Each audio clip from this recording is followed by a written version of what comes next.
Well, hello there. So there's frankly too much sport on. We can't keep up, but we're going to try this hour. Liam McHale, Darren O'Sullivan on the weekend's football, not least events in Páirc Uí Chaoimh yesterday. 8 o'clock, Monday night rugby. We have Ronan O'Gara with us. La Rochelle, top of the top 14. Thank you very much. We'll be talking to him about Wales coming to town on Friday as well.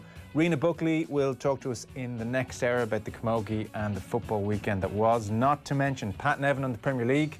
And we'll hear from Aaron Connolly. He has been speaking ahead of Wembley Thursday night. 53106, the text number. We're at Off the Ball on Twitter. Richie McCormack, hello. Joe, how are you?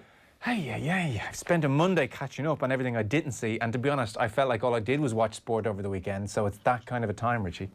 Yeah, and like it's not like it's a fairly quiet week because we've got a certain something coming up on Thursday. So I'm trying to fix my light up on top of my thing.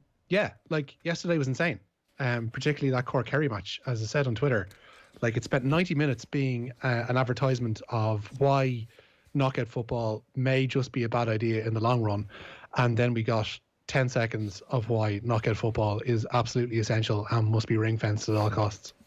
So your point being it was drudgery because maybe Kerry were that bit more cautious because it was knockout football, but then the return you get is at the end. But they were overly cautious, yeah. And I think Kieran Donaghy touched upon that last night and this morning. Like when he, like Pat Spillane was getting pelters from all sides for his, and I'm sure he wasn't responsible for the headline, but the content of his copy certainly did bear the thrust of it, that he thought that Kerry would have too much for Cork and that they not necessarily would have a field day, but would they'd get coast home with something to spare, and that they'd head into an All-Ireland, Munster final that probably looked winnable because the opposition was such that you'd think that a Kerry side, even in third gear, would probably get past a Tipperary, etc. But it just, as it drifted into the second half and no much more difference in Kerry's outlook seemed to be forthcoming, it became more of a head scratcher because you're thinking, right, this Cork side were Division 3 this year, and rightly they've gone back up and they're probably a little bit better than all that. But regardless, like Kerry had the forwards out there, and Clifford had an off day for one thing. Dave Moran didn't impose himself in the game that you might suggest that he has done in the past. But it just never clicked, and at no point did it look like it was going to click and that we were going to see the Kerry that we may have expected to see at the start of the year. And we now have an example of what this championship can set forth, because if somebody decides that they're not 100% on it, they're going to find themselves being put to the sword. In the hurling, I guess you saw it to a degree as well, what happened between Wexford and Galway. And Davy Fitz was rightly annoyed with Wexford's effort or lack thereof a week ago. But if you're not at 100% and your brain isn't 100% in one of these games, you're absolutely going to pay for it. Yeah, it's high stakes. Jeopardy lurks at every corner. And then a bit of panic sets in. Everybody knows it's knockout. The stakes get very high.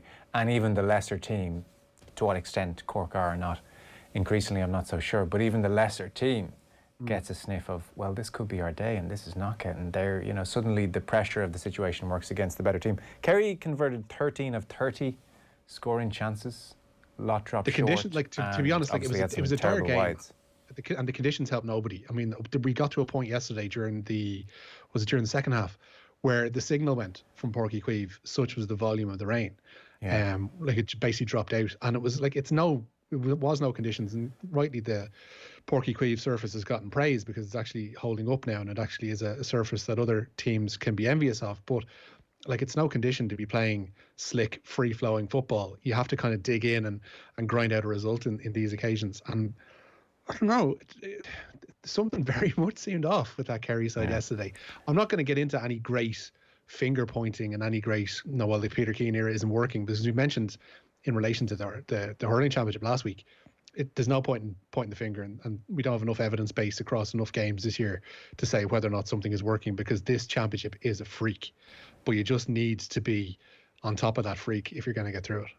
It's a pretty crap game though, wasn't it, though, all the same? It was dire. Like it was dire. Really dire. Jim McGuinness was on last week and he made a point that too many teams are just all playing the same way. There's a lot of man-for-man stuff with +1, depending where the ball is, and so it's resulting in lots of lateral play, side to side, side to side. I mean, Páirc Uí Chaoimh yesterday was side to side way too much, and then Roscommon in particular at Dr. Hyde Park, just side to side, going backwards.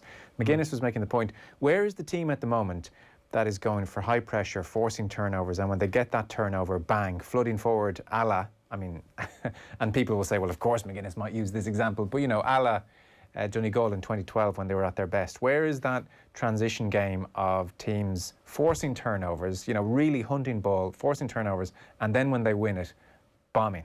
I'm not seeing that. I'm seeing far too much side to side. Even look at that the injury time and extra time yesterday, and the way Cork approached their last chance. They were cautious to the bitter end. I thought they weren't going to get the shot off. I mean, honestly, I thought the ref's going to blow this up and he'll be entitled to, because they're not actually trying. They're not progressing. I thought the whistle was going to go and they would have had the ball in their own half. Yeah. When they'd had it, 20-odd, 30-odd metres from goal, and they, for all intents and purposes, looked like they were wasting their final chance. Yeah. And if it wasn't for that late break through the defence, which shows you what can happen when you break lines and you actually try and have a bit of gumption about your attack, it shows you what's possible. And granted, everything about the Cork win is hindsight, because that last shot was from Luke Connolly, was essentially a hit and hope. Yeah. And it fell short. And it was only because Mark Keane happened to be where he was. There was no grand plan involved in this, let's be honest about it. It was just a hit and hope. If that goes between the posts, brilliant, we've got penalties. If not, we've sent it into the mixer and we're going to get something out of this. But again, it showed the overly cautious nature of football almost across the board. Not entirely, because I will point towards Meads. So was it 7-24 yesterday against Wicklow? 3-4 from Jordan Morris. Yeah. There is chance for people to actually go out and play a bit of football, and if they do, they can reap the rewards. We have Liam McHale with us. We have Darren O'Sullivan with us. I'll be asking then those questions, amongst other things, why we've seen this kind of lateral football over the last couple of weeks. So they're on the way this hour. What a story for Mark Keane, by the way. AFL contracted with Collingwood for the next 2 years, has been away for 3 years, last played with the Cork under-20s, and Ronan McCarthy in Cork went to Collingwood and said, look, Mark's back for the next 6 weeks. It kind of coincides with this championship business over here. It's a big deal. Could he play for us? Is there any chance? And Collingwood, in fairness, said he could. So what a moment for him. So the lads are on the way this hour. Ronan O'Gara and Rena Buckley. Jeez, it's a Cork special in the middle hour. That's just hit me. Bloody hell. They're going to get in slightly inflated heads about themselves, because they're usually such a shy and retiring bunch. Yeah, you shy retiring Cork types are taking over the middle hour, and then Pat and Evan on the weekend that was, not least events at the Etihad, where it seemed like we were headed for another one of the great games, and either tactically they matched up and the thing petered out, or generally the consensus is, Rich, that physically both teams went off the edge of a cliff. They were knackered. Liverpool in particular looked pretty spent in that second half for the majority of it, and City weren't far behind them, and City probably were the slightly lesser side, given the fact that they don't necessarily have the striking wealth at their disposal that Liverpool do at the moment. But yeah, they very much cancelled each other out in the second half, and it kind of was a warning of what's to come for the rest of this season, because we are going to have such a nutritional campaign. And I know the talk today is of substitutes, and I think that ship has sailed. There's almost no point in talking about it, because they had their chance to vote on it and they didn't. But we're going to see people picking up injuries. We're going to see teams getting knackered. Solskjaer did have the crux of a point. I'm not necessarily saying that he's 100% in the right, but the fact that they are playing Wednesday, Saturday, or Tuesday, Saturday on Sundays, and this is going to be continuous. There's no breaks apart from the internationals, and then they're jetting off around the world and possibly picking up COVID-19 somewhere. It's going to be a knackering season, and it's almost you're going to see somebody we won't see last season. I don't think we're going to see 97, 98 points again this term.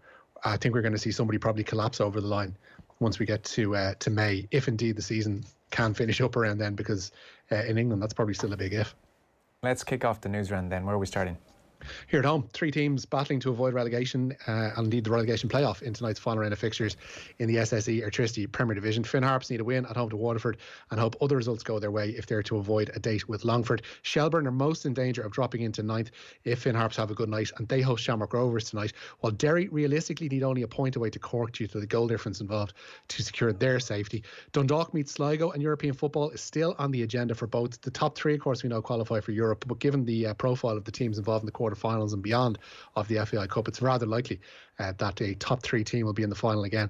And tonight's other game sees St. Pat's entertain Bohemians, and kick-off in all 5 is at 7:30. For the first time in 8 years, as we mentioned, Cork got the better of Kerry in the All-Ireland Football Championship last night.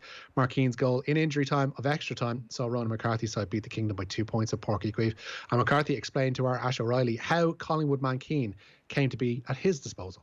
Yeah, so look, Mark wanted to play, I suppose, first of all, and and was very eager in playing, and we would have sought permission from Collingwood for him to play, and we got it, and we're very grateful to them for it. And look, he's home about 6 weeks, but obviously he couldn't do anything for the first 2 because he had to self-isolate. So he's been in but for about 4 weeks basically, but that's really all we've had the players for anyway because of club championships, so look, he's been a great addition to us, and he's added again to the strength and depth in the panel, and it's kind of fairy tale stuff the way it ended really, but who could have predicted it? Yeah, exactly. So Darren O'Sullivan, Liam McHale coming your way this hour. What's next, Rich?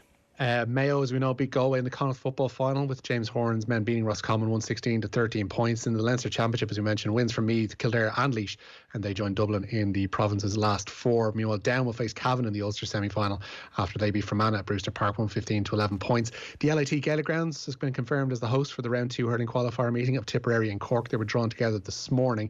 The game in Limerick will have a 4 p.m. start on Saturday, and at 2 in the same afternoon, Clare will meet Wexford in Portlaoise. Masters Week, as we mentioned, Sergio Garcia won't be involved. He's going to miss the Augusta after testing positive for COVID-19. The Spaniard, who won the green jacket in 2017, has missed the cut in each of the last 2 years.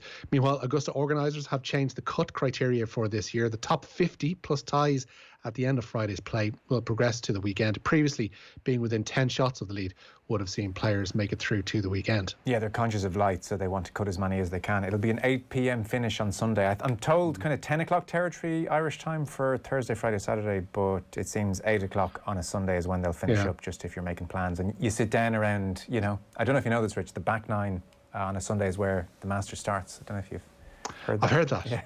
Yeah. So just in case you're one of those that would say, I'll flick over around 9:30, 10, they'll be done and dusted. Yeah, and some are starting on the they're starting at the 1st and the 10th as well, we should mention, on Thursday and Friday, just to get things done, because lights at a premium in Georgia at this time of year. And Ulster have a 100% record to protect in the Pro 14 tonight. They're welcoming Glasgow Warriors to Kingspan Stadium, where there is the ungodly start of 8:15.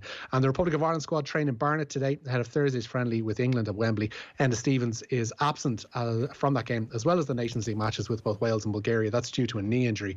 Forest defender Cyrus Christie has joined up with Stephen Kenny's squad as a replacement for the injured Stevens. Yeah, we'll bring you some Aaron Connolly later on in the show, in the football show. He's been talking ahead of this game Thursday evening. Marathon international breaks now. This is the first of 3 games. It'll be Wales on Sunday, then Bulgaria Wednesday, and then straight back into Premier League action for the players. So it's not like international windows are a chance to put the feet up either. No, people are going to be coming home knackered and coming home with God knows what else, judging by the last one as well. We mentioned the lead up to the Masters. The Houston Open was the final stop, and Shane Lowry finished with a share of 11th in Texas last night. The Open champion, who plays at the Masters this week, ended up on 6 under par. He's 7 shots behind the eventual winner, Carlos Ortiz of Mexico. Padraig Harrington finished up on 1 under par, and Graham McDowell was 2 shots worse off on 1 over. Very good. That was your news round with thanks to Gillette. We don't just play the game, we change it. Gillette, made of what matters. Richie McCormack, thanks very much. Cheers, Joe. We have Darren O'Sullivan and Liam McHale coming your way next.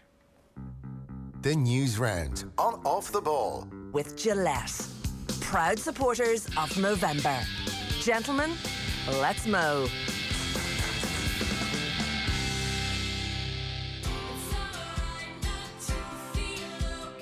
Hello.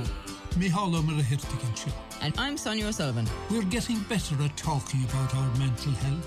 But we're still not great at asking for help. Are you prioritising mental health in your workplace? And looking for the right team to back you? Then talk to I Am Here, the Irish-based global leader in mental health and wellbeing. Visit IamHereTribe.com and make mental health the #1 priority for your team. Slán